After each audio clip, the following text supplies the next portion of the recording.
Everyone, welcome back to my channel learn with रश्मि।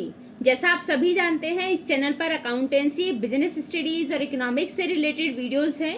आप channel पर search कर सकते हैं और वीडियो देख सकते हैं। हमारे चैनल का पर्पस होता है वीडियो आपको इंटरेस्टिंग और फनी वे में समझाना। साथ ही साथ मैं हर टॉपिक की आपको ट्रिक बताती हूँ जिससे वो टॉपिक आपको अच्छे से लर्न हो जाए। तो चलिए शुरू करते हैं आज का last chapter, class 11th business studies, international business. अगर आपने इससे पहले वाली वीडियोस नहीं देखी तो आप वीडियो जाके देख सकते हैं, एंजॉय कर सकते हैं। एंड आई एम श्योर इतनी अच्छी ट्रिक्स, इतनी इजी ट्रिक्स मैंने आप लोगों के लिए बनाई है कि आपको वो चीजें हमेशा याद रहेंगी, एग्जाम में आपको बहुत ज्यादा हेल्प मिलेगी। तो शुरू करते हैं chapter international business. International business क्या है? इंटरनेशनल मतलब एक कंट्री से दूसरी कंट्री के साथ जो हम बिजनेस करते हैं, है ना। तो refers to buying and selling of goods and services beyond the geographical limit of a country। कोई भी चीज, किसी भी गुड्स को या सर्विसेज को बेचना या खरीदना एक कंट्री के जियोग्राफिकल लिमिट से बाहर। मतलब जब हम एक कंट्री से दूसरी कंट्री में किसी भी गुड्स या सर्विसेज को सेल करते हैं या परचेज करते हैं, उसे हम बोलते हैं इंटरनेशनल बिजनेस। साधारण शब्दों में कहूँ तो ट्रेड बिटवीन टू कंट्रीज, दो कंट्रियों के बीच में जो ट्रेड होता है उसी को हम बोलते हैं इंटरनेशनल बिजनेस या फिर एक्सटर्नल ट्रेड, राइट। अब बात कर लेते हैं इसके टाइप्स की। तो 3 टाइप का ट्रेड होता है, export, import and report. Export का मतलब गुड्स और सर्विसेज को जब हम बेचते हैं, किसी दूसरी कंट्री को सामान बेचना या सर्विस देना, उसे बोलते हैं एक्सपोर्ट। इंपोर्ट जब हम बाहर किसी दूसरी कंट्री से सामान खरीदेंगे। तो buying goods and services from foreign countries, जब हम अदर कंट्री से सामान खरीदेंगे तो उसे बोलते हैं इंपोर्ट। एंड रिपोर्ट जब हम एक कंट्री से सामान खरीदेंगे और दूसरी कंट्री में उसे बेचेंगे तो उसे बोला जाता है एंड रिपोर्ट, री एक्सपोर्ट करते हैं, ठीक है। तो import of goods and services from a country, एक कंट्री से हम इंपोर्ट करेंगे to export them to another country, दूसरी कंट्री में बेचने के लिए, ठीक है। फॉर एग्जाम्पल, मैंने किसी कंट्री से रॉ मटेरियल परचेज किया, ठीक है। मैं ये मान लेती हूँ कि हमने यूएस से रॉ मटेरियल परचेज किया, ठीक है। रॉ मटेरियल हमने यहाँ से परचेज किया। अब इस रॉ मटेरियल से हम फिनिश्ड गुड्स बनाएंगे, फिनिश्ड प्रोडक्ट बनाया और इस फिनिश्ड प्रोडक्ट को मैंने रशिया को सेल कर दिया, ठीक। तो ये क्या है? Entry port, right. एक कंट्री से सामान खरीदना और दूसरी कंट्री को बेच देना, ठीक है, वो एंट्री पोर्ट हो गया। क्लियर। अब बात कर लेते हैं nature of external trade. Nature की बात करें कि एक्सटर्नल ट्रेड कैसा होता है, तो देखिए इसमें 2 कंट्री इन्वॉल्व होती हैं, कम से कम 2 से ज्यादा भी हो सकती है, बट कम से कम 2 कंट्रियों का इन्वॉल्वमेंट जरूर होगा। Then payment in foreign currency, payment जो भी आप करेंगे वो फॉरेन करेंसी में करेंगे। फॉर एग्जाम्पल, मुझे अगर यूएस से कुछ सामान खरीदना है तो मुझे पेमेंट भी वहाँ के रुपीज में नहीं, या अपने गांधी जी का नोट नहीं चलेगा, वहाँ के डॉलर में करनी पड़ेगी, है ना। तो मतलब जो भी पेमेंट होगी वो फॉरेन करेंसीज में होगी। और यूएस वाले अगर इंडिया से सामान खरीदते हैं तो उन्हें गांधी जी का पेमेंट करना पड़ेगा। गांधी जी मतलब गांधी जी के नोट, हमारी इंडियन करेंसी, उसमें पेमेंट करना पड़ेगा, राइट। अब बात कर लेते हैं problems of international business. Problem क्या आती है अगर हम दूसरी कंट्री के साथ अगर हम ट्रेड करें तो कौन कौन सी प्रॉब्लम्स हमें फेस करनी पड़ेंगी, कौन कौन सी दिक्कतें आती हैं, तो उनके बारे में पढ़ लेते हैं। पहला है लीगल प्रोसीजर, मतलब बाहर के दूसरी कंट्री के साथ ट्रेड करने के लिए जो प्रोसीजर है वो बहुत ज़्यादा लेंथी है। जैसे इसमें पहले गवर्नमेंट से परमिशन आपको लेनी पड़ेगी एक्सपोर्ट करने के लिए, बहुत सारे डॉक्यूमेंट्स फिल करने होंगे, पेपर वर्क बहुत ज़्यादा होगा, कस्टम क्लियरेंस आपको करना पड़ेगा, मतलब एक्साइज ड्यूटीज या जो टैक्स लगेंगे वो हमें देने होंगे, फॉरेन करेंसी हमारे पास होनी चाहिए, है ना। तो ये लीगल प्रोसीजर बहुत लंबा होता है इंटरनेशनल बिजनेस करने के लिए। तो पहली प्रॉब्लम क्या आती है अगर हम दूसरी कंट्री के साथ ट्रेड करते हैं, तो पहली प्रॉब्लम क्या आएगी? लीगल प्रोसीजर है, राइट। नेक्स्ट प्रॉब्लम्स देख लेते हैं। नेक्स्ट पॉइंट है रेस्ट्रिक्शंस, मतलब बाधाएं, कौन कौन सी दिक्कतें आएंगी। Licence has to be obtained, अगर हमें किसी दूसरी कंट्री के साथ ट्रेड करना है, इंपोर्ट या एक्सपोर्ट करना है, तो हमें लाइसेंस लेने की जरूरत होती है। कुछ चीजें हैं जिनके लिए लाइसेंस की जरूरत नहीं है, but most of the things जो भी आप गुड्स एंड सर्विसेज परचेज करेंगे या सेल करेंगे उनके लिए लाइसेंस लेना जरूरी है, right. Next, high risk, risk ज़्यादा होगा क्योंकि आप दूसरी कंट्री के साथ ट्रेड कर रहे हैं, तो भाई सामान दूरी जो है, डिस्टेंस बहुत ज़्यादा है, तो रास्ते में सामान खराब हो सकता है ना, या फिर करेंसी अगर फ्लक्चुएट हो जाए। फॉर एग्जाम्पल, मैंने जब सामान खरीदा, जैसे मैंने सपोज $5 का सामान खरीदा है या $500 का सामान खरीदा, ठीक है। अब इस सामान को जब मैंने खरीदा था तो $1 इज इक्वल टू था 72 रुपीज़, ठीक। अब जब मैं पेमेंट करने जा रही हूँ तो $1 इज इक्वल टू 74 रुपीज़ हो गया। तो अब तो मुझे सामान महंगा पड़ा, मुझे 74 रुपये देके $1 का सामान पड़ रहा है ना। तो fluctuation of currency conversion rate, तो करेंसी कन्वर्जन रेट में फ्लक्चुएशन होता रहता है, तो उससे भी रिस्क हो जाता है, राइट। देने मुझे भी $500 हैं, बट उस टाइम 72 रुपीज़ के अकॉर्डिंग देने थे, अब 74 के अकॉर्डिंग देने पड़ रहे हैं, right. Next, different language, language problem आएगी। हमें कोई ऐसा बंदा हायर करना पड़ेगा, अगर मुझे लैंग्वेज नहीं आती दूसरी कंट्रियों की, तो मुझे कोई ऐसा बंदा हायर करना पड़ेगा जो मुझे वहाँ की लैंग्वेज समझाए, जो मुझे वहाँ के प्रोडक्ट के बारे में डिस्क्रिप्शन दे, उनके प्राइस के बारे में बताए, उनकी क्वालिटीज़ के फीचर्स के बारे में मुझे एक्सप्लेन कर पाए, है ना। तो उसके लिए मुझे एक ऐसा पर्सन रखना पड़ेगा जो मुझे उनके बारे में, उनके प्रोडक्ट के बारे में एक्सप्लेन कर पाए। तो लैंग्वेज डिफरेंट होती है, जिसकी वजह से प्रॉब्लम आती है। Next, arrangement of foreign currency, foreign currency आपको अरेंज करानी पड़ेगी, आपको आरबीआई से बात करनी पड़ेगी, बैंक में जाकर वहाँ पर फॉरेन करेंसी अरेंज करनी पड़ेगी। अगर हमारी अपनी कंट्री में हमें सेल परचेस करना होता तो हमें ज़रूरत नहीं थी, बट क्योंकि हम दूसरी कंट्रियों के साथ ट्रेड कर रहे हैं, तो यहाँ पर हमें फॉरेन करेंसी अरेंज करनी पड़ेगी, है ना, उनकी पेमेंट के लिए, राइट। तो ये कुछ प्रॉब्लम्स हैं जो जब हम इंटरनेशनल बिजनेस या इंटरनेशनल ट्रेड करते हैं तो हमें फेस करनी पड़ती हैं। अब थोड़ा सा हम बात कर लेते हैं इंटरनल ट्रेड या एक्सटर्नल ट्रेड के डिफरेंस की।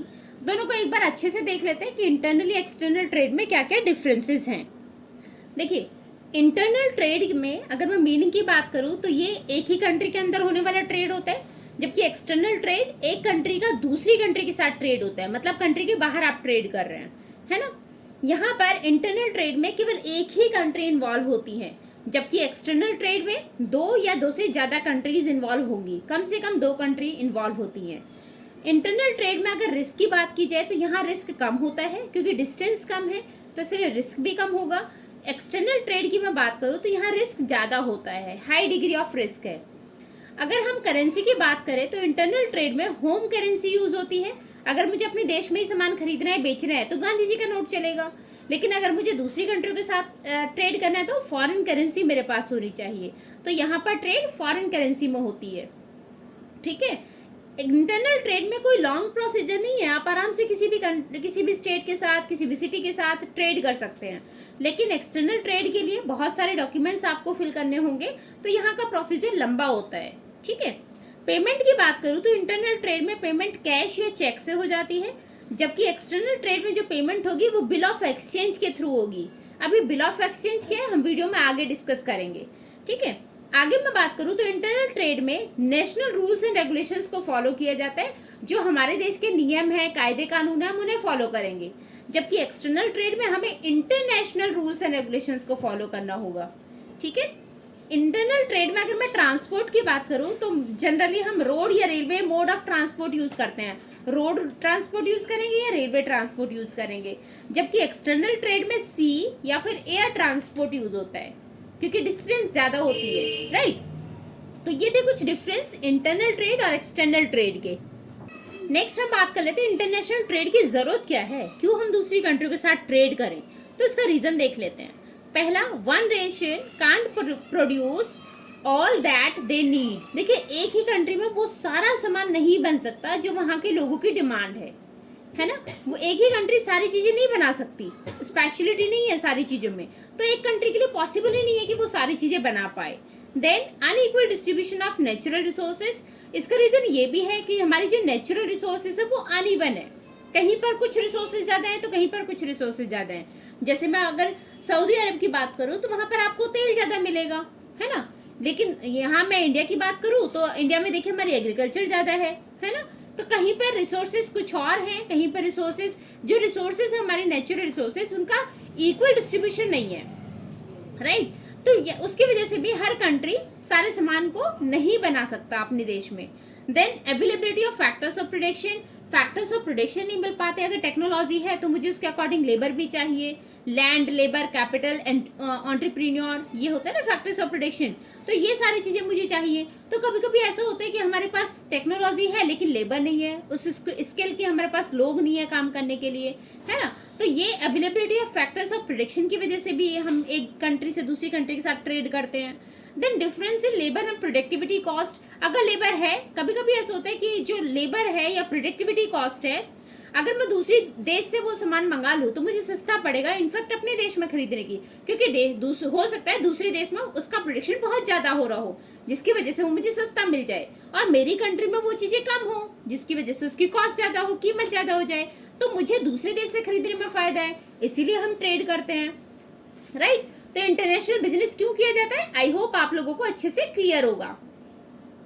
अब बात कर लेते हैं बेनिफिट्स ऑफ इंटरनेशनल बिजनेस। तो हमने रीजन भी देख लिया क्यों इंटरनेशनल ट्रेड किया जाता है, उसके फायदे देख लेते हैं। पहला फायदा, नेशन को, कंट्री को क्या फायदा होता है अगर हम दूसरी कंट्री के साथ ट्रेड करें तो हमारी कंट्री को क्या फायदा होगा। तो देखिए, पहला है अर्निंग ऑफ फॉरेन एक्सचेंज। अगर मैं दूसरी कंट्री के साथ ट्रेड करूंगी तो मुझे वहां की करेंसी मिलेगी, और उस करेंसी को हम जब हमें जरूरत होगी कहीं और से चीजें खरीदने की, हम उस पैसे को तब यूज कर सकते हैं, है ना। फॉर एग्जाम्पल, मैंने यूएस के साथ एक्सपोर्ट किया, यूएस को, इंडिया ने यूएस को सामान बेचा, ठीक है, हम यूएस को सामान बेच रहे हैं, तो यूएस जो पेमेंट कर रहा है हमें वो अपने डॉलर में करेगा, वो डॉलर मेरे पास कन्वर्ट होकर इंडियन करेंसी में आएगा, ठीक। तो यहाँ पर मेरे पास क्या आ गए, डॉलर्स आ गए। अब मुझे सामान खरीदना था रशिया से, तो अब मैं इस पैसे का, इस करेंसी का यूज कर सकती हूँ रशिया से सामान खरीदने के लिए, क्योंकि फॉरेन करेंसी में हमारे पास पेमेंट करनी होगी, है ना। तो इस डॉलर से हम रशिया की करेंसी खरीद सकते हैं और रशिया को पेमेंट कर सकते हैं, ठीक है। तो अर्निंग ऑफ फॉरेन एक्सचेंज, अगर हम दूसरी कंट्रियों के साथ ट्रेड करेंगे तो हमारे पास फॉरेन एक्सचेंज आता है, फॉरेन करेंसी आती है, राइट।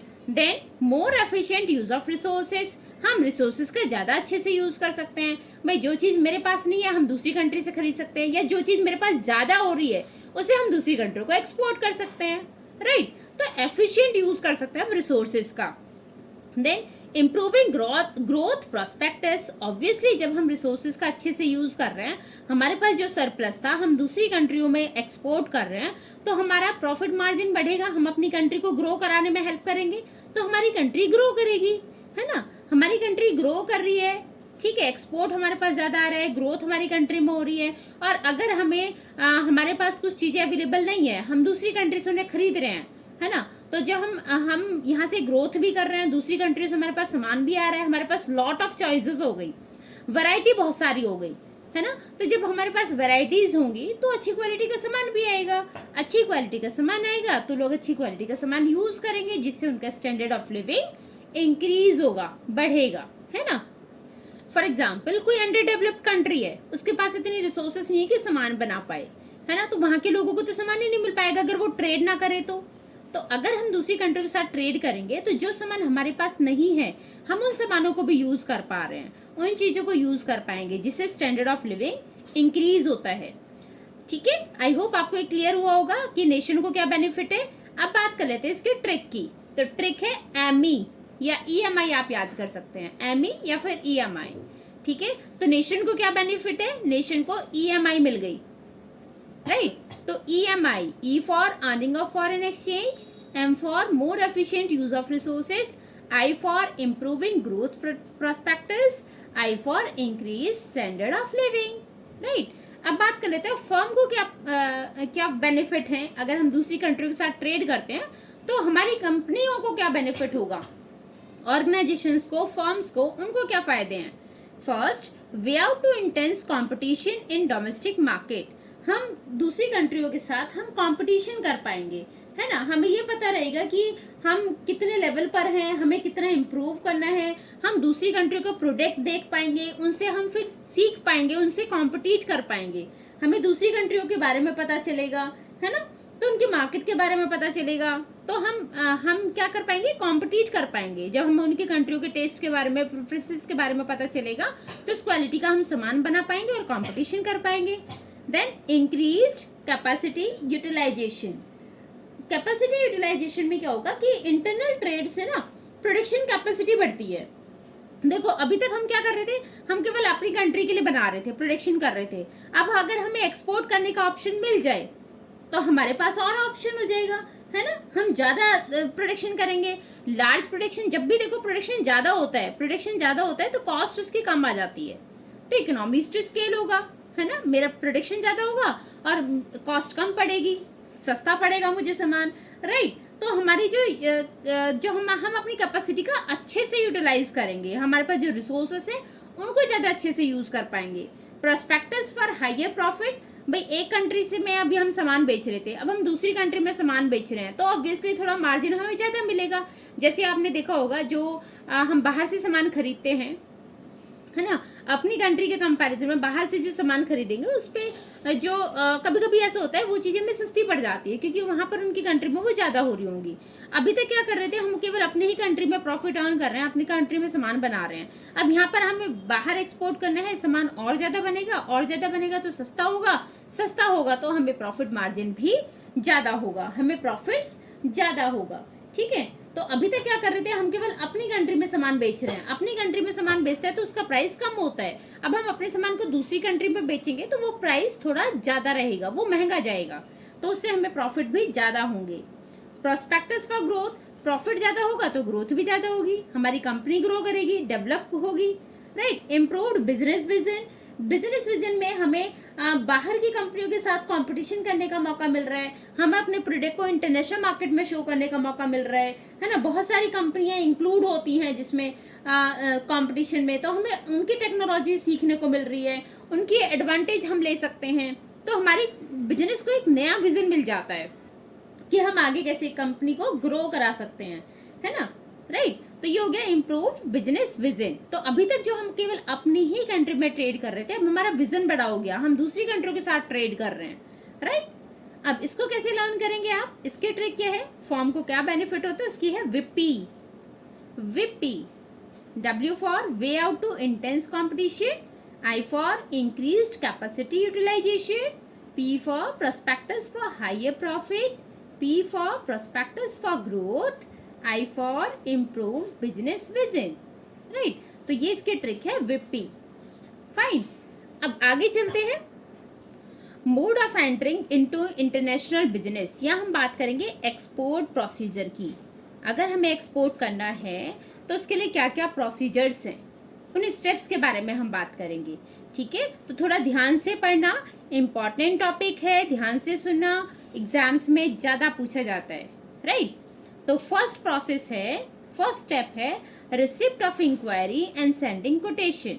देखो यहाँ पर जो बायर होगा, जो इम्पोर्टर होगा, वो इंक्वायरी करेगा, तो सेंडर के पास वो आएगी इंक्वायरी, वो पूछेगा कि भाई आपके पास कौन कौन से प्रोडक्ट्स हैं, क्या क्या उनकी प्राइस लिस्ट है, क्या क्या उनकी क्वांटिटी है, क्या क्या आपकी टर्म्स एंड कंडीशंस हैं, राइट। फिर उसके बदले में जो सेंडर होगा, जो एक्सपोर्टर होगा, वो उसे आंसर देता है। आंसर मतलब जो उसने पूछा था ना कि क्या प्राइस है, क्या क्वांटिटी है, क्या टर्म्स एंड कंडीशंस है, वो उसे बताएगा बायर को। इसे बोलते हैं कोटेशन। अभी जो आंसर दे रहे हैं ना बायर को, इसे बोलते हैं कोटेशन या फिर परफॉर्मा इनवॉइस, ठीक है। तो बायर पहले हम इंक्वायरी करेगा एक्सपोर्टर से, एक्सपोर्टर फिर उसे डिटेल बताएगा। तो सबसे पहला क्या था, रिसिप्ट ऑफ इंक्वायरी, जो इंक्वायरी आई हुई है उसके पास, उसके लिए वो कोटेशंस भेजेगा, कोटेशंस मतलब उसका जवाब भेजेगा, राइट, इंक्वायरी का, ठीक है। तो फर्स्ट स्टेप कि सेंडिंग कोटेशन, इंक्वायरी जो आई थी उसकी कोटेशन सेंड कर दी। सेकेंड, रिसिप्ट ऑफ ऑर्डर और इंडेंट, अब आपने उसके पास भेज दिया है, कोटेशन भेज दी। अब कोटेशंस में से इंपोर्टर क्या करेगा, उसे जो जो सामान चाहिए होगा, जो जो सामान अच्छा लगेगा, वो उसका ऑर्डर दे देगा, ठीक है। तो ऑर्डर रिसीव करेंगे, इसे बोलते हैं इंडेंट। तो ऑर्डर रिसीव किया जाएगा जिसमें डिस्क्रिप्शन बता देगा, जो बायर है वो हमें बता देगा कि उसे क्या क्या सामान चाहिए, किस किस का ऑर्डर उसे देना है, वो ऑर्डर हमें मिल जाएगा। तो सबसे पहले तो हमने कोटेशन भेजा है जिसमें हमने सारी डिटेल्स बता दी कि हमारे पास ये प्रोडक्ट हैं, इनकी ये डिटेल्स है, ये इसका डिस्क्रिप्शन है। उसके बाद जो बायर है वो हमें ऑर्डर दे देगा अपने डिस्क्रिप्शंस के अकॉर्डिंग कि उसे ये सामान खरीदना है, ऑर्डर दिया। Then assessing importers credit worthiness and securing guarantee for payment. अब आपके पास ऑर्डर तो आ गया, अब मेरे पास ऑर्डर आ गया, अब मैं क्या करूँगी, मैं ये श्योर करूँगी कि मुझे पेमेंट भी टाइम पर हो जाए, है ना। ऑर्डर तो मिल गया, अब ऑर्डर मिलने के बाद ये था ना, कल को उस बंदे ने नहीं खरीदा सामान तो, या कल को उसने पैसे नहीं दिए तो हमें अपनी पेमेंट सिक्योर करनी है। पेमेंट कैसे सिक्योर की जाती है, तो ये जो सेलर है, जो एक्सपोर्टर है, ये बायर से बोलेगा कि भाई देख ठीक है, तुमने मुझे ऑर्डर दे दिया है, अब मुझे एक लेटर ऑफ क्रेडिट और दे दो। अब लेटर ऑफ क्रेडिट क्या होता है, ये बायर अपने बैंक से बनवाएगा, ठीक है। लेटर ऑफ क्रेडिट होता है जिसमें बैंक गारंटी लेता है पेमेंट की, कि अगर सपोज फ्यूचर में बायर आपको पैसे नहीं दे तो उसके बदले में बैंक पेमेंट करेगा, उसे बोलते हैं लेटर ऑफ क्रेडिट, ठीक है। कौन बनाएगा ये, बायर जो इंपोर्टर है उसका बैंक बना कर देगा। किसको देगा, सेंडर को, सेंडर या सेलर को, ठीक है। तो यहाँ पर हमारे पास लेटर ऑफ क्रेडिट आ जाएगा। इसके बाद ऑब्टेनिंग एक्सपोर्ट लाइसेंस, अगर मेरे सामान के लिए, मेरी गुड्स एंड सर्विसेज के लिए मुझे लाइसेंस की ज़रूरत है तो मुझे वो लाइसेंस पहले लेना पड़ेगा, तो वो लाइसेंस हमें लेना होगा। अब ये लाइसेंस कहाँ से मिलेगा, लाइसेंस के लिए IEC नंबर मिलता है, इंपोर्ट एक्सपोर्ट कोड, ये नंबर हमें इशू होगा, ये नंबर इशू कराना ज़रूरी होता है। इसके लिए आपको अप्लाई करना पड़ेगा regional import export licensing authority, रायला में regional import export licensing authority, ठीक है। तो यहाँ पर अप्लाई करना पड़ेगा हमें IEC नंबर के लिए।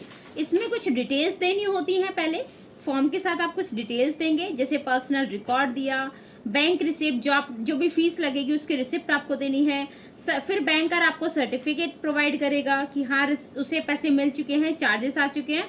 इसके बाद जो एक्सपर्ट्स हैं वो ये चीज़ें देखेंगे कि आपने जो भी इंफॉर्मेशन दिया वो सही दी है, आपकी कोई भी सामान ऐसा नहीं था जो बेयर्ड आइटम में आ रहा हो जिसके लिए लाइसेंस आपका लेना ज़रूरी था, या इलीगल को तो आप कोई एक्टिविटी नहीं कर रहे हैं, इलीगल तो कोई सामान आप एक्सपोर्ट नहीं कर रहे हैं, वो सारी चीज़ें देखी जाएंगी।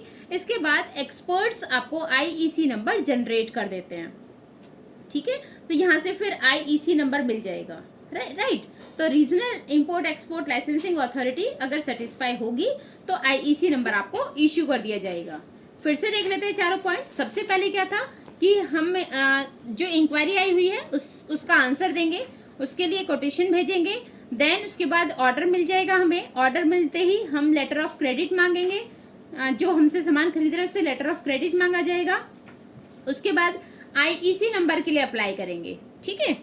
इसके बाद आता है RCMC। RCMC मतलब रजिस्ट्रेशन कम मेंबरशिप सर्टिफिकेट, रजिस्ट्रेशन कम मेंबरशिप सर्टिफिकेट, ये हमें लेना होगा। ये कैसे मिलेगा, ये मिलेगा आपको RCMC अथॉरिटी से। इसमें क्या होता है, अगर आपको सब्सिडीज चाहिए या एक्साइज ड्यूटीज में एग्जम्पशन चाहिए तो RCMC ऑब्टेन करना ज़रूरी होता है, ठीक है। एक्सपोर्ट प्रमोशन काउंसिल ये इशू करती है, या फिर federation of India export organisation, या एक्सपोर्ट डेवलपमेंट अथॉरिटी। तो ये 3 अथॉरिटीज़ हैं जो RCMC इशू करती हैं, ठीक है। यहाँ से RCMC इशू कराएंगे। किस लिए कराया जाता है, अगर आपको कोई सब्सिडी चाहिए गवर्नमेंट से या फिर एग्जम्पशन चाहिए एक्साइज ड्यूटी में तो RCMC की ज़रूरत पड़ेगी, इसके बिना आपको सब्सिडीज नहीं मिलेंगी, राइट। इसके बाद आता है रजिस्ट्रेशन विद ECGC। ECGC आता है आपका एक्सपोर्ट क्रेडिट गारंटी कॉरपोरेशन, ठीक है, एक्सपोर्ट क्रेडिट गारंटी कॉरपोरेशन। तो यहाँ पर थोड़ा सा ये सर्टिफिकेट हमें प्रोटेक्ट करता है ओवरसीज पेमेंट के लिए, है ना। पॉलिटिकल या कॉमर्शियल रिस्क से हमें बचाएगा, फाइनेंशियल असिस्टेंस प्रोवाइड करता है। तो ECGC के लिए अप्लाई करेंगे, ठीक है। ये आप ये कॉमर्शियल बैंक या फिर फाइनेंशियल इंस्टीट्यूशंस प्रोवाइड कर देती हैं, तो वहाँ से ये ECGC मिल जाएगा। देन 5th स्टेप हमारा आता है ऑब्टेनिंग प्री शिपमेंट फाइनेंस, ठीक है। फिर से देख लेते हैं। सबसे पहले हमने कोटेशन भेजी, उसके बाद ऑर्डर रिसीव किया, उसके बाद लेटर ऑफ क्रेडिट, उसके बाद IEC number, then IEC number के बाद RCMC और उसके बाद ECGC, राइट। तो प्री शिपमेंट फाइनेंस मतलब अब हमें पैसा चाहिए, है ना, रॉ मटेरियल हमें खरीदना होगा और बाकी सामान जब ऑर्डर मिल चुका है, सारी चीज़ें हो चुकी है तो सामान बनाना भी है ना। तो उसके लिए फाइनेंस की ज़रूरत पड़ेगी। तो रॉ मटेरियल्स के लिए या अदर कंपोनेंट्स हैं, पैकेजिंग ऑफ गुड्स है, इन सब के लिए फाइनेंस अरेंज करना है, तो वो फाइनेंस अरेंज किया जाता है, ठीक है। बैंकर के साथ, बैंकर की हेल्प से वो फाइनेंस अरेंज किया जाएगा, पैसे इकट्ठे किए जाएंगे ताकि सामान शुरू किया जाए बनाना, right. Then 6 production and procurement of goods. ठीक है, यहाँ पर क्या होगा, प्रोडक्शन शुरू कर देंगे, पैसे आ गए, पैसे से सामान बनाना शुरू कर दिया, as per the quality standard जो हमने सेट किया था उसके अकॉर्डिंग सामान बनाना शुरू कर देंगे। देन प्री शिपमेंट इंस्पेक्शन, ये प्री शिपमेंट इंस्पेक्शन होता है सामान को बाहर बेचने से पहले, जब आप सामान को बाहर भेजेंगे उससे पहले ये प्री शिपमेंट इंस्पेक्शन होता है। ये हमारे इंडिया में मैंडेटरी है। ये इसलिए होता है ताकि जो हमारी कंट्री का बाहर जाके नाम खराब ना हो, है ना। तो उसमें जो भी क्वालिटी स्टैंडर्ड सेट किए हैं उसके अकॉर्डिंग आपका सामान होना चाहिए, है ना, और जो भी हमारी टर्म्स एंड कंडीशंस थी उनको फुलफिल करना चाहिए, उसके लिए प्री शिपमेंट इंस्पेक्शन किया जाता है, राइट, ताकि बाहर जाके बाद में कोई प्रॉब्लम ना आए और हमारी कंट्री का नाम ना खराब हो, राइट। तो ये इंस्पेक्शन किया जाएगा। अब ये इंस्पेक्शन ना 3 लेवल में हो सकता है। फर्स्ट है आपका कंसाइनमेंट वाइज इंस्पेक्शन, यहाँ पर जब सामान बन जाता है तो एक्सपोर्टर क्या करेगा, एक्सपोर्ट काउंसिल मेंबर्स से इंस्पेक्टर को बुलाएगा और बता देगा उसे कि भाई ये सामान है मेरा, ये मतलब बाहर हम सेल कर रहे हैं, एक्सपोर्ट कर रहे हैं, तो वो सामान को कंसाइनमेंट वाइज चेक करेगा और अगर उसे सब कुछ सही लगा तो यहाँ पर उसे सर्टिफिकेट ऑफ इंस्पेक्शन दे देगा, ठीक है। तो ये कब करता है, जब गुड्स डिस्पैच के लिए रेडी हैं, उसके बाद इंस्पेक्शन होता है, राइट। सेकेंड है इन प्रोसेस क्वालिटी कंट्रोल, यहाँ पर जब सामान बन रहा होगा ना तभी एक्सपोर्ट काउंसिल का बंदा आएगा, इंस्पेक्टर आएगा, वो चेक करेगा कि आप कौन से रॉ मटेरियल यूज कर रहे हैं, किस टेक्निक से बना रहे हैं, कौन सी मशीनें यूज कर रहे हैं, वो सारी चीजें यहाँ पे चेक करेगा। जब सामान बन रहा है उसी टाइम पे चेक कर रहे हैं, और अगर वो सेटिस्फाई है तो यहाँ पर आपको सर्टिफिकेट इश्यू करेगा। पहले में क्या था, सामान बन चुका है, डिस्पैच होने से पहले इंस्पेक्शन हो रहा है, ठीक है। सेकेंड में जब सामान बन रहा है, बनते टाइम इंस्पेक्शन हो रहा है। थर्ड है सेल्फ सर्टिफिकेशन, बहुत सारी कंपनियां ऐसी हैं जो रेप्यूटेड कंपनी हैं, बड़ी बड़ी कंपनियां हैं, वो अपने लेवल पर भी इंस्पेक्शन कराती हैं, ठीक है, और आईएसओ नंबर के लिए अप्लाई करती हैं। तो आईएसओ नंबर आपका ये बताता है कि आपकी जो प्रोडक्ट है वो as per the quality standard है। तो ये मार्केट में अपनी गुडविल बनाने के लिए कंपनियां सेल्फ लेवल पर, अपने लेवल पर इंस्पेक्शन कराते हैं, जिसे बोलते हैं सेल्फ सर्टिफिकेशन, ठीक है। तो ये इंस्पेक्शन हो जाएगा, प्री शिपमेंट इंस्पेक्शन हो जाएगा। उसके बाद एक्साइज क्लियरेंस, एक्साइज क्लियरेंस मतलब जो भी टैक्स है वो आपको टैक्स देना होगा, टैक्स आप पे करेंगे।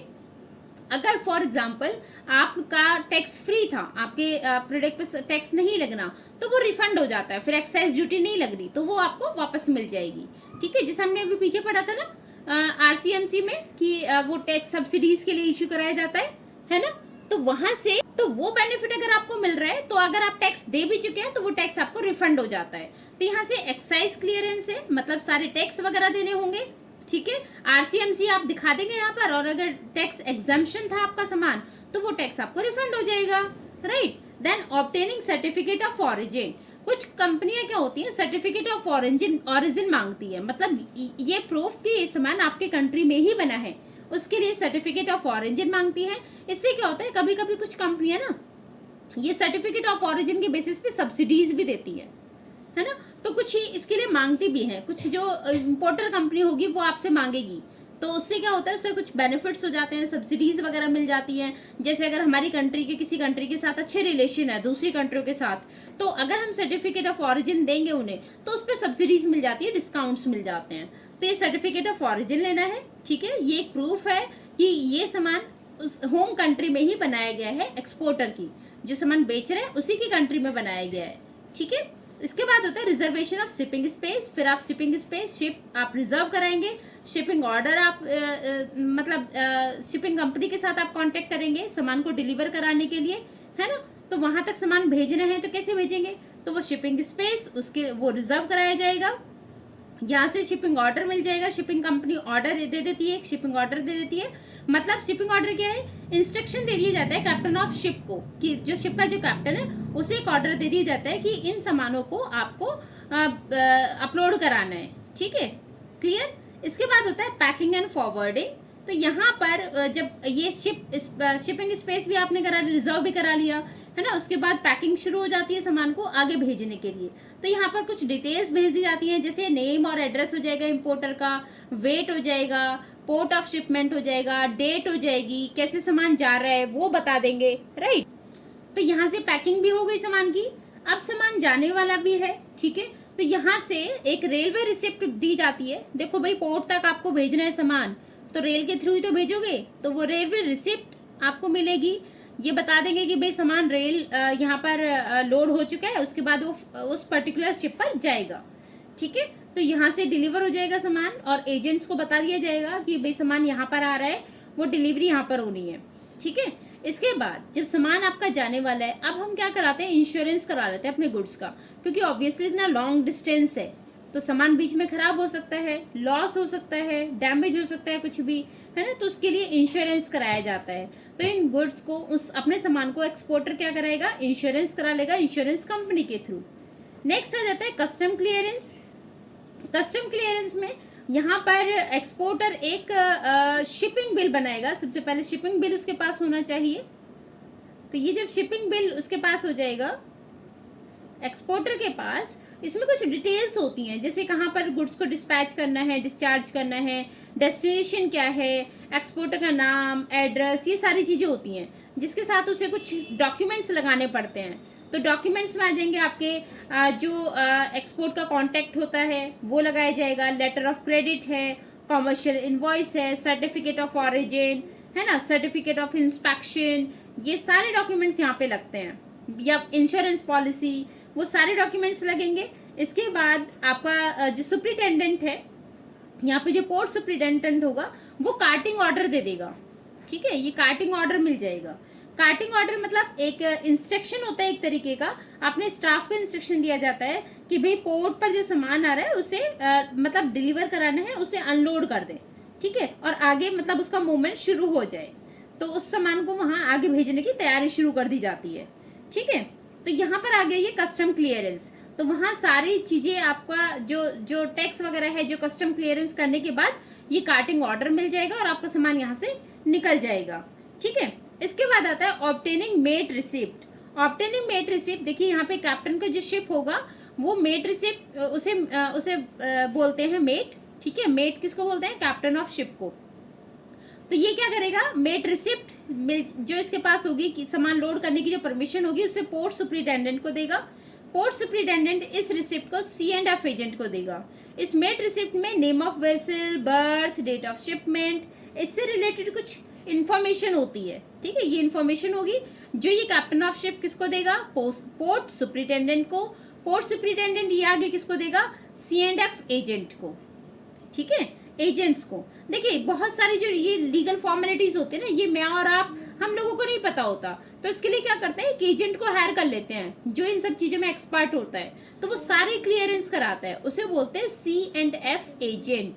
तो ये एजेंट को ये सारी चीज़ें दी जाएंगी, वो क्लियरेंस करा लेगा बाकी।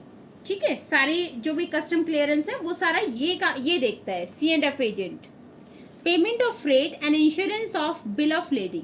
ठीक है, payment of freight and insurance and bill of lading, यहाँ पर क्या होगा, अब इसके बाद क्या होगा, जो एक्सपोर्टर है वो मेट रिसिप्ट को लेकर शिपिंग कंपनी के पास जाएगा, उसे मेट रिसिप्ट दिखा देगा जो कैप्टन ने बनाई होगी, शिप के कैप्टन ने बना के दी होगी, उसे शिपिंग कंपनी के पास लेके जाएगा। इसे देखकर शिपिंग कंपनी उसे बिल ऑफ लेडिंग देगी। इसकी 3 कॉपियाँ बनाई जाती हैं, एक कॉपी एक्सपोर्टर को दी जाएगी बिल ऑफ लेडिंग की, एक कॉपी इंपोर्टर को दी जाएगी और एक कॉपी कैप्टन ऑफ शिप को दी जाती है। ठीक है,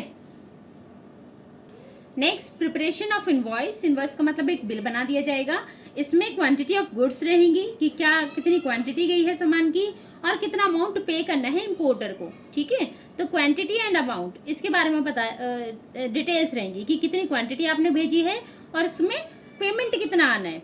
ठीक है, अमाउंट कितना पे करना है इंपोर्टर को, तो ये डिटेल्स इसमें रहती हैं। प्रिपरेशन ऑफ इनवॉइस वो बन जाएगा। लास्ट हमारा स्टेप है सिक्योरिंग पेमेंट। पेमेंट सिक्योर की जाती है।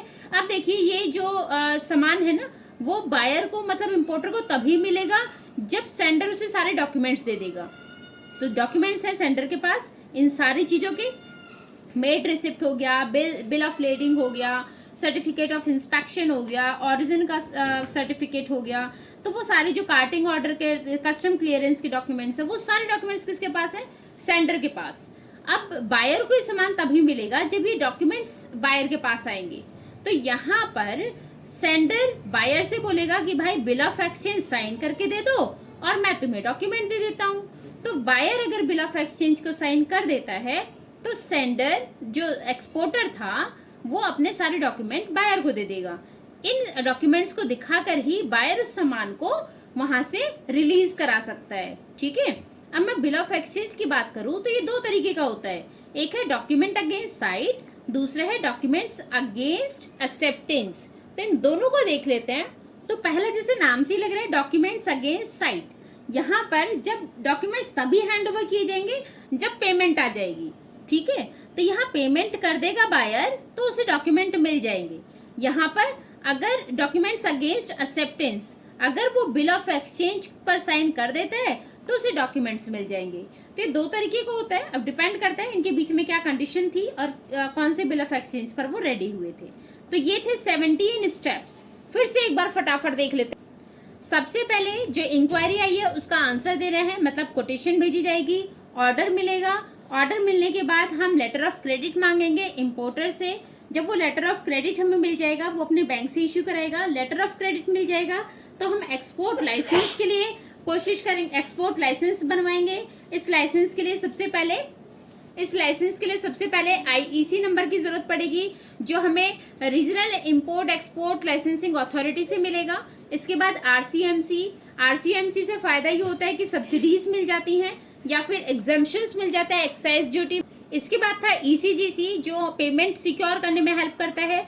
देन प्री शिपमेंट फाइनेंस होता है, पैसे अरेंज करेंगे सामान बनाने के लिए। जब वो पैसा आ जाएगा तो प्रोडक्शन शुरू हो जाएगा, प्रोडक्शन शुरू हो जाएगा तो हम इंस्पेक्शन करा लेंगे। कभी कभी इंस्पेक्शन होता है सामान जब डिस्पैच करा रहे हैं उस टाइम पर, कभी कभी इंस्पेक्शन होता है ये सामान बनने के टाइम पर। ठीक है, और कभी कभी कोई बहुत सारी कंपनियां अपने लेवल पर इंस्पेक्शन करा लेते हैं, तो वो इंस्पेक्शन कराया जाएगा। इंस्पेक्शन कराने के बाद एक्साइज क्लियरेंस होगा, जो भी टैक्स वगैरह लगेगा वो आपको देना होगा। उसके बाद सर्टिफिकेट ऑफ ऑरिजिन हम लेंगे। सर्टिफिकेट ऑफ ऑरिजिन से सब्सिडीज मिलने में दूसरी कंट्री डिस्काउंट देती है या सब्सिडीज देती है तो उसमें फायदा होता है, तो सर्टिफिकेट ऑफ ऑरिजिन लेंगे। इसके बाद जब सर्टिफिकेट ऑफ ऑरिजिन मिल जाएगा तो हम शिपिंग रिजर्व करेंगे, शिपिंग स्पेस रिजर्व करेंगे ताकि हम सामान को भेज पाएं। फिर पैकिंग और फॉरवर्डिंग शुरू हो जाएगी कि शिप में आपको सामान कैसे भेजना है, उसकी पैकिंग और फॉरवर्डिंग शुरू हो जाएगी, जिसमें रेलवे रिसिप्ट की जरूरत पड़ती है। रेल के थ्रू आप पोर्ट तक भेजेंगे ना, तो रेलवे रिसिप्ट की जरूरत होगी। फिर अपने सामान का हम इंश्योरेंस करा लेते हैं क्योंकि डैमेज होने की रिस्क रहता है, तो इंश्योरेंस करा लेंगे। इंश्योरेंस कराने के बाद कस्टम क्लियरेंस, जिसमें कुछ डॉक्यूमेंट्स हैं, उन डॉक्यूमेंट्स को हम ले जाकर शिपिंग बिल बनाएंगे और उन डॉक्यूमेंट्स को ले जाकर दिखाएंगे तो हमें कार्टिंग ऑर्डर मिल जाएगा। ठीक है, कहाँ दिखाना होगा ये? हाँ, पोर्ट सुपरिटेंडेंट को। तो पोर्ट सुपरिटेंडेंट को हम ये सारे डॉक्यूमेंट्स दे देंगे, उसके बदले में पोर्ट सुपरिटेंडेंट हमें कार्टिंग ऑर्डर दे देगा। कार्टिंग ऑर्डर का मतलब क्या था? कार्टिंग ऑर्डर का मतलब था कि उसे इंस्ट्रक्शन मिल जाता है कि वो सामान की एंट्री करा दे कार्गो में। ठीक है, मतलब सामान को शिप में रखने की परमिशन मिल जाती है, राइट। इसके बाद क्या था? मेड रिसिप्ट लिया जाता है। मेड रिसिप्ट ये कहाँ से मिलता है? जब हम सारी क्लियरेंस कर देंगे तो गुड को लोड कर देंगे शिप पर, तो शिप का जो कैप्टन होगा वो एक मेड रिसिप्ट इश्यू करेगा, है ना। इस रिसिप्ट को कहाँ दिया जाता है? फिर C&F एजेंट को दे दिया जाएगा। अगर हम खुद क्लियर नहीं करना चाहते, सारी चीजें हमें नहीं पता, तो उसके लिए जो एजेंट हायर होते हैं वो एजेंट हायर करेंगे, वो एजेंट ये सारी चीजें संभालेगा। ठीक है, तो यहाँ से सारा क्लियरेंस हो जाएगा। उसके बाद क्या था हमारा next step?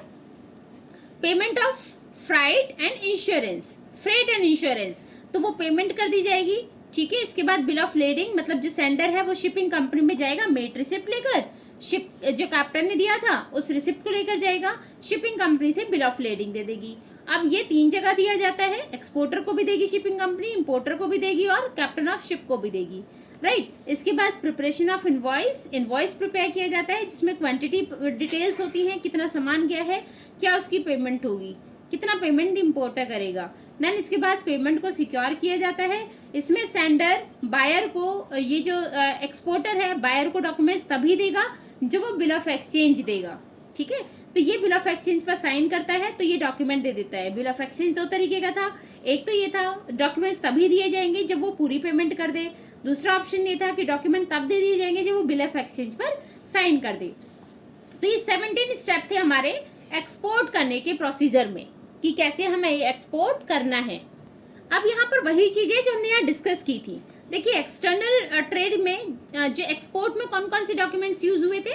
Commercial invoice, packing list, bill of lading, हमने बात की थी बिल ऑफ लेडिंग की अभी। एयरवे बिल तब होगा जब सामान एयरवेज के थ्रू पोर्ट पर आपका जा रहा है या एयरवेज के थ्रू आप सामान डिस्पैच करा रहे हैं। Certificate of inspection, certificate of origin और bill of exchange. Bill of exchange क्या होता है? एक ऐसा रिटन डॉक्यूमेंट जिसमें इंपोर्टर जो है वो एक्सपोर्टर को पेमेंट करने का प्रॉमिस करता है, ठीक है, और ये एक लीगल डॉक्यूमेंट होता है। इसके बाद वो डिनाई नहीं कर सकता पेमेंट के लिए, ठीक है। अगर डिनाई करता भी है तो उसके ऊपर क्लेम हो सकता है, राइट। तो एक लीगल डॉक्यूमेंट होता है जिसमें इंपोर्टर एक्सपोर्टर को पेमेंट के लिए प्रॉमिस करता है, राइट। तो ये सारे इंपॉर्टेंट डॉक्यूमेंट्स थे जो एक्सपोर्ट प्रोसीजर में यूज हुए डॉक्यूमेंट्स। नेक्स्ट बात करते हैं इंपोर्ट ट्रेड। इंपोर्ट ट्रेड का प्रोसीजर, सबसे पहले ट्रेड इंक्वायरी की जाएगी, मतलब हम इंक्वायरी करेंगे कि कहाँ कहाँ हमारे हमें जो सामान चाहिए वो कहाँ कहाँ मिल सकता है, कितने कितने रेट पर है, क्या क्या टर्म्स एंड कंडीशंस हैं।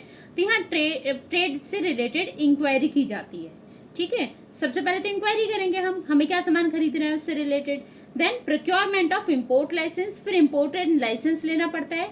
ये इम्पोर्टेंट लाइसेंस कहाँ से मिलेगा? डीजीएफटी से, मतलब directorate general foreign trade, directorate general foreign trade, या फिर Raila same regional import export licensing authority. यहाँ से ये आईईसी नंबर जनरेट होगा, इशू किया जाएगा हमें। इसके बाद नेक्स्ट स्टेप होता है फॉरेन एक्सचेंज अरेंज करना। तो यहाँ पर जो इम्पोर्टर है वो अपने बैंक में जाएगा और वहाँ एप्लीकेशन फॉर्म भरेगा, उन्हें बताएगा कि उसे सामान मंगवाया है बाहर दूसरी कंट्री से जिसके लिए उसे फॉरेन एक्सचेंज की ज़रूरत है, ठीक है। तो यहाँ उसकी रिक्वेस्ट के अकॉर्डिंग उसे ये परमिशन दी जाएगी और फॉरेन एक्सचेंज अरेंज करा के दिया जाएगा। देन प्लेसिंग ऑर्डर और एंड डेट, जब हमारी सारी चीज फॉरेन एक्सचेंज में हमारे पास आ गया, मतलब अरेंज हो जाएगा। इसके बाद हम ऑर्डर दे देते हैं, जो भी चीज़ें हमें मंगानी है उससे रिलेटेड डिस्क्रिप्शन के साथ हम ऑर्डर दे देंगे, कितनी क्वांटिटी में इतना सामान हमें चाहिए उससे रिलेटेड ऑर्डर दिया जाएगा, जिसे इंडेंट भी बोलते हैं, है ना। इसके बाद क्या होगा? ऑर्डर दे दिया, अब लेटर ऑफ क्रेडिट एक्सपोर्टर मांगेगा ना हमसे, तो वो लेटर ऑफ क्रेडिट हम अरेंज करेंगे। कहाँ से करेंगे? अपने बैंक से। हमारा बैंक हमें लेटर ऑफ क्रेडिट इशू करेगा, वो लेटर ऑफ क्रेडिट किसको भेजना होगा? एक्सपोर्टर को, राइट। अब ये लेटर ऑफ क्रेडिट भेजने के बाद अरेंजिंग फॉर फाइनेंस, हमें फाइनेंस अरेंज कराना है, पैसा अरेंज कराना है, क्योंकि आपको पता है जब अगर आप अपना सामान रिलीज नहीं कराएंगे ना पोर्ट से तो उसकी हैवी पेनल्टी लगती है, फाइन लगता है। तो उन फाइन से बचने के लिए या हमें पैसे अरेंज कराने होंगे ताकि जब हमारा सामान हमारे पास आए तो हम उसे अनलोड कराने, रिलीज कराने पोर्ट से, ठीक है, ताकि वो हैवी पेनल्टीज ना लगे। इसके बाद रिसिप्ट ऑफ शिपमेंट एडवाइस, यहाँ पर आपको एक शिपमेंट एडवाइस मिलेगी जो एक्सपोर्टर देगा। इसमें इंफॉर्मेशन होती है शिपमेंट से रिलेटेड, मतलब कौन से इनवॉइस नंबर क्या है, बिल ऑफ लेडिंग क्या है, या एयर बिल नंबर क्या है, डेट क्या है, मतलब कब सामान आएगा, क्या नाम रहेगा, उस सामान क्या क्या रहेगा, उन सब से रिलेटेड इसमें डिटेल्स रहती हैं, ठीक है। तो ये शिपमेंट एडवाइस हमें देगा एक्सपोर्टर। कहाँ से मिलेगी? एक्सपोर्टर से, राइट। इसके बाद रिटायरमेंट ऑफ इम्पोर्ट डॉक्यूमेंट, वो सारे डॉक्यूमेंट्स जो एक्सपोर्टर के पास हैं वो एक्सपोर्टर यहाँ पर भेजेगा आफ्टर, जो हमने अभी पहले पढ़ा कि या तो बिल ऑफ एक्सचेंज साइन कर दोगे या फिर पेमेंट कर दोगे। तो उसके बाद एक्सपोर्टर वो सारे डॉक्यूमेंट्स यहाँ पर दे देगा हमें, उन डॉक्यूमेंट्स को हमें आगे जाके दिखाना है, जिसके बाद हमारी कंट्री में सामान आ जाएगा। तो हमारी कंट्री में सामान आ चुका है, अब उस सामान को हमें रिलीज कराना है। मेरी कंट्री में पोर्ट पर सामान आ गया, ठीक है, वो पोर्ट से हमें रिलीज कराना है। तो वो रिलीज कब होगा? कस्टम क्लियरेंस के बाद। तो वहाँ जो भी टैक्स लगेंगे वो टैक्स हमें पे करने होंगे। बिल ऑफ एंट्री हमें दिखानी होगी अप्रेजर ऑफिसर को। अप्रेजर ऑफिसर वो चेक करेगा सारी डिटेल्स बिल ऑफ लेडिंग की या फिर जो भी हमारे पास सामान आ रहा है उन सब की डिटेल्स चेक करेगा। इसके बाद वो इस बिल ऑफ एंट्री को हमें वापस करेगा। फिर ये बिल ऑफ एंट्री कहाँ जाएगी? डॉक सुपरिटेंडेंट के पास। अब डॉक सुपरिटेंडेंट फिजिकल चेक करता है, फिजिकली चेक करेगा गुड्स को कि सारे गुड्स सही हैं, एज पर द जो लिस्ट है उसके अकॉर्डिंग है, सारा सामान सही है, लीगल है, इलीगल तो नहीं है, ये सारी चीज़ें चेक करेगा, ठीक है। अब डॉक सुपरिटेंडेंट से ये उसके बाद पोर्ट मैनेजर के पास जाता है ये bill of entry. Port manager सारी चीज़ों को फिर से चेक करेगा और अगर उसे सब कुछ सही लगा तो वो फिर आपको कस्टम क्लियरेंस दे देगा, क्लियरेंस कर देगा, आपकी गुड्स को रिलीज कर देगा। ठीक है। अब यहाँ पर एक प्रॉब्लम आती है कि अगर आपके पास पैसे नहीं थे या आप कस्टम क्लियरेंस को नहीं कराते, इनको क्लियर नहीं कराते अपने टैक्सेस को, तो ये सामान आपका बॉन्डेड वेयर हाउस में चला जाएगा और जब आप पेमेंट करेंगे पेनल्टी के साथ तब आपको ये सामान रिलीज किया जाएगा। ठीक है। तो अगर यहाँ पर आपने ये सारे टैक्सेस क्लियर कर दिए, सारी ड्यूटीज क्लियर कर दी, तो आपको सामान मिल जाएगा। अगर आप नहीं क्लियर कर पाए तो ये बॉन्डेड वेयर हाउस में चला जाएगा और जब आप कभी पेमेंट करेंगे विद पेनल्टीज तब आपको ये रिलीज किया जाएगा। तो ये हमारा इम्पोर्ट प्रोसीजर। ठीक है। तो इम्पोर्ट प्रोसीजर में केवल 10 स्टेप्स थे, है ना। अब इम्पोर्ट डॉक्यूमेंट, जो यही डॉक्यूमेंट लगे थे उन्हीं के बारे में है ये। तो इसमें क्या था सबसे इम्पोर्टेंट, बिल ऑफ एंट्री। ये क्या था, जो बायर है वो क्लियरेंस के लिए, कस्टम क्लियरेंस के लिए बिल ऑफ एंट्री दिखाता है कस्टम अथॉरिटी को। ठीक है। ये बिल ऑफ एंट्री आपकी 3 तरीके की होती है। ये bill of entry for home consumption, अगर आपने कस्टम क्लियरेंस दे दिया तो साथ के साथ आपको क्लियरेंस मिल जाएगा, साथ के साथ आपको सामान मिल जाएगा।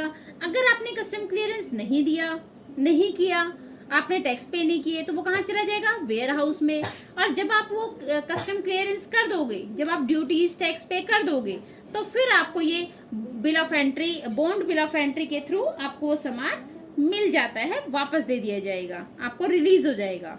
ठीक है। तो ये थे इसके डॉक्यूमेंट, इम्पोर्टेड डॉक्यूमेंट। एक ही डॉक्यूमेंट है इम्पोर्टेंट इसमें, बिल ऑफ एंट्री। ठीक है। अगर आपने कस्टम क्लियरेंस किया तो बिल ऑफ एंट्री साथ के साथ आपको मिल गई, नहीं किया तो वेयर हाउस में चला गया वो सामान, और उसके बाद जब पेमेंट करोगे तब आपको मिलेगा। अगर आपने साथ के साथ पेमेंट कर दिए तो इस बिल ऑफ एंट्री का कलर वाइट होता है, तो वाइट कलर का आपको बिल ऑफ एंट्री इशू किया जाएगा। ठीक है। अगर वेयर हाउस में आप टैक्स पे नहीं कर पाए हैं, वेयर हाउस में आपका सामान चला गया है, तो आपको येलो कलर में बिल ऑफ एंट्री इशू होगी, और जब आप पैसे दे देंगे आपका सामान रिलीज हो जाएगा, तो ये बिल ऑफ एंट्री आपकी ग्रीन कलर में इशू होती है। ठीक है। तो व्हाइट कलर की इशू है, मतलब आपका सब कुछ क्लियर है, आप टैक्स दे चुके हैं। येलो कलर में है, मतलब आपका सामान वेयर हाउस में चला गया है, पेनल्टी लगेगी, फाइन लगेगा, और उस फाइन को जब आप क्लियर कर देंगे, वो पैसे आप दे देंगे, तो फिर वो ग्रीन कलर की बिल ऑफ एंट्री आपको इशू की जाएगी। ठीक है। तो ये थे हमारे इंपॉर्टेंट डॉक्यूमेंट। अब इस चैप्टर का है last topic, world trade organisation. तो वर्ल्ड ट्रेड ऑर्गेनाइजेशन है क्या, क्यों बनाया गया, इसके बारे में थोड़ी सी बात कर लेते हैं। ये वैसे आप 10th में भी पढ़ चुके हैं इसके बारे में, फिर भी चलो बोलेंगे बच्चे मैम 10th का क्यों याद दिला रहे हो गया ना अब। ठीक है, चलो याद नहीं दिलाते हैं, फिर से आपका रिवाइज करा देते हैं। वर्ल्ड ट्रेड ऑर्गेनाइजेशन देखिए एक अकेला ऑर्गेनाइजेशन है, अकेला ग्लोबल ऑर्गेनाइजेशन है जो डील करता है, जो सारे रूल्स एंड रेगुलेशंस या जो अलग अलग कंट्रीज के बीच में जो ट्रेड हो रहा है ना, उनके रूल्स एंड रेगुलेशंस के साथ डील करता है, उनके रूल्स एंड रेगुलेशंस बनाता है। ठीक है। वो मैनेज करने का काम किसका है, वर्ल्ड ट्रेड ऑर्गेनाइजेशन का। तो ये only global organisation which deals with rules and regulations of trade between different nations. अलग अलग कंट्री के बीच में जो ट्रेड हो रहा है, जो भी व्यापार होगा, जो भी ट्रेड होगा, वो प्रॉपर रूल्स एंड रेगुलेशंस के थ्रू हो, ये देखने का काम होता है वर्ल्ड ट्रेड ऑर्गेनाइजेशन का। इसे बनाया गया था 1 जनवरी 1995 में। ठीक है। तो इसके जो मेंबर कंट्री हैं उन्हें इनके रूल्स को फॉलो करना पड़ता है, राइट। पर्पस क्या था इसे बनाने के लिए, इसका पर्पस था लिबरलाइज करना ट्रेड को। तो liberalising trade and free flow of goods and services in international market. मतलब पहले क्या होता था, बहुत सारी कंट्री में बाउंडेशंस लग जाती थी कि हमें अपनी कंट्री में इतने सामान से ज़्यादा नहीं परचेस करना है, या हम दूसरी कंट्रियों के साथ ट्रेड नहीं करेंगे, हमें दूसरी कंट्रियों को अपनी कंट्री में नहीं आने देना है। तो इसका पर्पस था लिबरलाइज करना, मतलब फ्री करना। ठीक है। फ्रीडम देना ट्रेड के लिए कि हर कंट्री एक दूसरी कंट्रियों के साथ ट्रेड कर पाए आराम से, बहुत ज़्यादा हार्ड एंड फास्ट रूल ना हो, है ना, बहुत ज़्यादा ऐसी प्रॉब्लम्स ना हो कि कोई कंट्री किसी दूसरे कंट्री के साथ सामान नहीं खरीद पा रही है, बहुत महंगा पड़ रहा है, बहुत ज़्यादा टैक्सेस देने पड़ रहे हैं, है ना। तो उन सारी चीज़ों को हटाना, उन सारी चीज़ों को कम करना, वो था पर्पस WTO का, राइट। अब इसमें अगर किसी कंट्री के बीच में ट्रेड से रिलेटेड कुछ डिस्प्यूट भी होते हैं, तो उन डिस्प्यूट्स को, कोई झगड़े होते हैं, तो उन झगड़ों को भी कौन संभालता है यहाँ पर, वर्ल्ड ट्रेड ऑर्गेनाइजेशन। तो अगर किसी कंट्री के बीच में कोई भी डिस्प्यूट होते हैं तो उन डिस्प्यूट्स का सॉल्यूशन भी WTO करता है। ठीक है। फंक्शन की मैं अगर बात करूँ कि काम क्या करता है, तो वही free and smooth flow of trade, है ना, ताकि जो ट्रेड है वो फ्री और स्मूथली रहे एक कंट्री का दूसरी कंट्री के साथ, जिससे लोगों की स्टैंडर्ड ऑफ लिविंग बढ़ेगी, है ना, लोगों को सामान अवेलेबल होगा। जैसे हमने पहले भी बात की थी कि कोई भी नेशन ऐसा नहीं है कि वो सारा सामान खुद बना ले, तो हमें ट्रेड एक दूसरे के साथ करेंगे, एक दूसरे के साथ कॉम्प्रोमाइज करेंगे, एक दूसरे के साथ अच्छे से ट्रेड करेंगे, तो ही स्टैंडर्ड ऑफ लिविंग भी लोगों की बढ़ेगी, है ना। तो यहाँ पर फंक्शन थे इसके कि फ्री और स्मूथ फ्लो हो ट्रेड का एक कंट्री से दूसरी कंट्री के बीच में, ताकि लोगों की स्टैंडर्ड ऑफ लिविंग भी बढ़ जाए।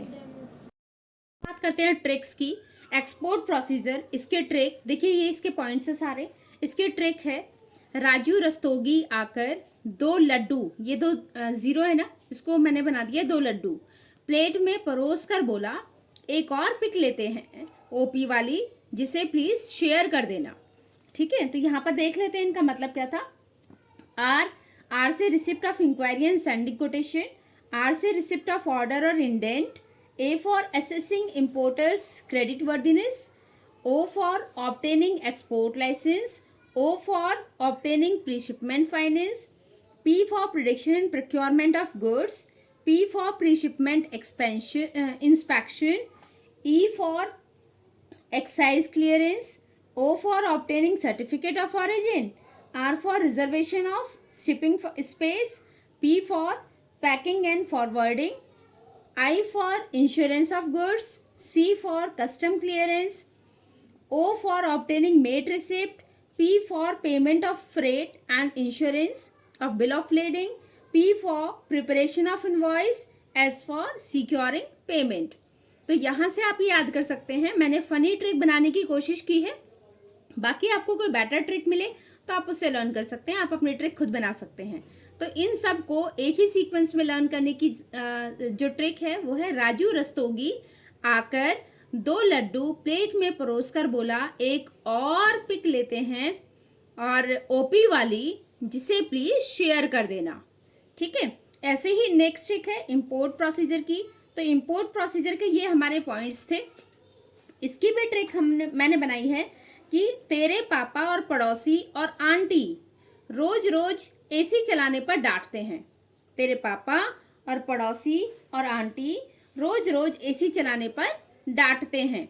ठीक है, तो टी से trade inquiry, P for procurement of import licence, O for obtaining foreign exchange, P for placing an order और indent, O for obtaining letter of credit, A for आपका आ जाएगा arranging for finance, R for receipt of shipment advice, R for retirement of import document, A for arrival of goods, C for custom clearance. तो ऐसे ही इसे एक sequence में आप कैसे लर्न कर सकते हैं, तेरे पापा और पड़ोसी और आंटी रोज रोज एसी चलाने पर डांटते हैं। ठीक है, तो ये हो गया हमारा इंपोर्ट प्रोसीजर और ये था हमारा एक्सपोर्ट प्रोसीजर। आई होप आपको ट्रिक्स अच्छी लगी होंगी। तो ये था हमारा क्लास 11th बिजनेस स्टडीज का लास्ट चैप्टर। तो कॉन्ग्रेचुलेशंस, हमने पूरी बिजनेस स्टडीज कंप्लीट कर ली है। आप सबके लिए clapping. Thank you for watching. मिलेंगे नेक्स्ट सब्जेक्ट नेक्स्ट वीडियो के साथ। आपके कोई डाउट्स हैं तो आप पूछ सकते हैं कमेंट बॉक्स में। वीडियो अच्छी लगी हो तो वीडियो को लाइक करें, चैनल पर नए हैं तो चैनल को सब्सक्राइब करें। मिलेंगे नेक्स्ट वीडियो में, तब तक अपना ध्यान रखिए, अपनी फैमिली का ध्यान रखिए। Bye bye.